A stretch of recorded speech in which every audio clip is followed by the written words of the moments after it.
We have an epidemic going on right now that has to do with fentanyl laced into a variety of drugs, and counterfeit pills that our kids are buying on social media. And this is something that you may think you are aware of. I thought I was aware of in terms of the scope, and got a rude awakening in the last week to 10 days as I was preparing for a show. Joining me today is Tim Mackey. He is a professor at UC San Diego in the Global Health Program and director of the Global Health and Data Policy Institute. He also is the CEO and co-founder of the health and technology company S3 Research. He's working along social media outlets to take down drug dealers from the inside. And I'm talking about working with major players on the internet where these transactions are taking place. They want to stop it. He wants to stop it. He's working with them. It's easy to hate on these big media companies, but the truth is they don't want this happening at all. They just don't know how to stop it. But what Tim's doing is a big part of their efforts to do that. Also joining me is former director of the DEA Special Operations Unit, Derek Maltz. Now, he says he's been tracking the explosion of synthetic drugs since his retirement in 2014. I don't know why he calls it retirement. I guess he means retirement from the DEA because he hadn't let up a lick. He currently works for the software company Penlink Limited as the executive director, government relations, and stays very close to law enforcement, hand in hand every day. So all the information that we're going to hear from Derek is up to the minute. This is a crisis. We have kids, young adults, teenagers that are dying as we speak because they are buying counterfeit pills laced with fentanyl. They think they're buying one thing, but they're buying something else. True? Right. So, and it's not just the pills that are killing right now, Dr. Phil. It's fentanyl mixed in with cocaine, fentanyl mixed in with methamphetamine, fentanyl even mixed in with marijuana. There are some cases in America with fatalities, but what we really have is 275 to 300 a day in America are dying from drugs.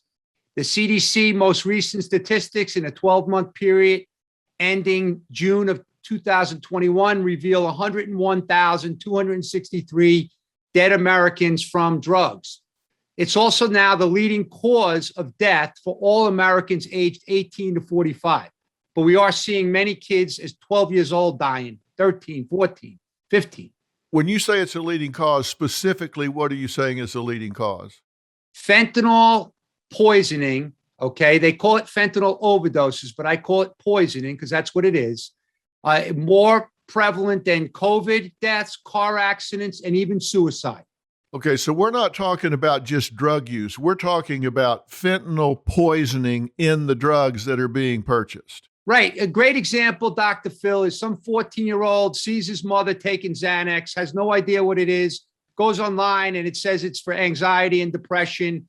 So that person then wants to get some Xanax. They'll take a pill from mom's pill bottle, feel great, feel really good, take another pill. But then when the supply's out, we'll go to Snapchat, go to social media, try to buy one. But unfortunately, the fake pills that are being sold on the internet are coming from Mexican cartel labs, and they're making fentanyl-laced pills, and they're making all types of different products with fentanyl, which is killing Americans at record levels, as they have a lethal relationship with the Chinese transnational criminals as well. Well, we're going to talk about that some more in a minute, including the drug laundering. But Tim, he says they're going online and buying this. Now, you're CEO and co-founder of the health and technology company S3 Research, and this was created to identify illicit drug dealers online. What does that mean? You've got stakeholders like Google, YouTube, Snapchat, because you're trying to find and ferret out these people that are selling these drugs online. So how are they doing that? How is this working, Tim? First, a little bit of background on the company. It was actually started by a federal grant from the government. So the U.S. taxpayer is supporting the development of this crucial public technology that focuses on a need that a lot of technology companies aren't meeting, and that is removing illicit drug dealers on their platforms. And so the problem is that these drug dealers are across all the platforms, across all parts of the internet, including internet search engines, social media, and the dark web. And in order to understand their tactics and their marketing approaches and how they entice people to buy their products, you really have to have a landscape view of what's going on. So they're very aggressive in marketing. They're just like any other marketer. They use hashtags. They use very descriptive images of what they're trying to sell. They target certain users on these platforms because they're talking about substance use disorder or they're talking about other things. And they are very much socially active, reaching out to people, trying to get them to buy their products. You say that we've seen a volume of around 80 to 90,000 dealers on social media over the past 2 years across different media platforms? Yeah, and we see even more as we look into new platforms such as Discord and Telegram that are more encrypted and private. That number just keeps going up, and that could include people who are active drug dealers who are posting messages. It could be comments to other users trying to get them to buy drugs, and it could be other types of advertising material. It's the scope is really hard to grasp. Parents, listen, that's why I said this is urgently relevant. You just heard Derek Maltz say that millions of pills are being seized that are counterfeit, and as much as 40% of them have a potentially lethal dose of fentanyl in them. So your kids, your teenagers, your 12-year-old, whoever has access to these social media platforms can be back there and say, okay, look, I'm not a drug addict, but I think I want to try this out. I want to see, what the deal is, or we're going to have a sleepover. Let's get a pill. Let's see what happens.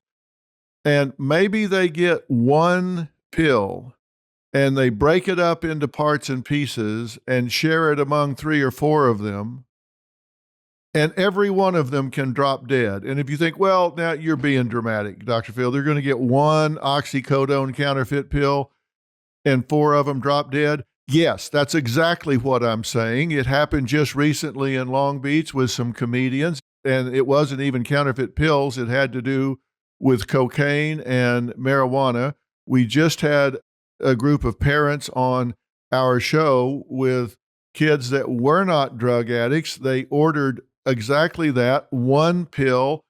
One young lady took a quarter of a capsule and was dead. A quarter of a capsule. So if you think we're being dramatic about this, we are not. Fentanyl is 50 to 100 times stronger than morphine. And I don't even want to talk about carfentanil yet. We'll get to that in a minute. But fentanyl is 50 to 100 times stronger than morphine, and it's being mixed into these drugs. And 40% of the pills have potentially lethal doses in them. Now, Tim, talk about item number 38, which is on your screen, because I want parents to be able to see what is coming up on their kids' screens, phones, or whatever. These are just some of the emojis, drug codes that I want to decode. This is what they use to signal they're dealing. This is what they have. This is what they're selling. These are some of the more common ones, correct? Correct. And we have channels that we look at where they actually list the emojis that they use like a menu. And so you can see what the menu of drugs are and how those code words work. This is to evade some of the detection techniques that different platforms use. There are a lot of use of hashtags and slang terms as well. And as you saw in the last picture that we saw, a lot of obfuscation by trying to change the name of a drug with characters and other types of symbols. And then you'd see things that are so obvious, like a drug dealer providing a QR code so that you can scan it on your mobile phone and get access to their menu of drugs on something like another platform. So there are very clandestine ways of communicating this information, but there are very open ways as well. And what we're seeing more and more is how interactive and easy it is to access this information compared to what we were seeing maybe 5 years ago. Derek, let me ask you about this delivery thing. you order this and they deliver it to your house? Well, if you listen to the story of Matt Capilouto and every family out there that's losing their kids, I mean, once they order it, the drug dealer will just deliver it right to the house. That's exactly what happened with Alex Capilouto. And so, yeah, it's just the way they do the business. They feel very comfortable, and it's happening every day all around America. But Dr. Phil, just so you know, the cartels themselves are not using these sites like for retail distribution. They're making the powder in Mexico. They're making the pills in Mexico. They're selling them to the people here in America. And then they have the distribution business on the streets of this country so they can make money as well. So there's multiple levels.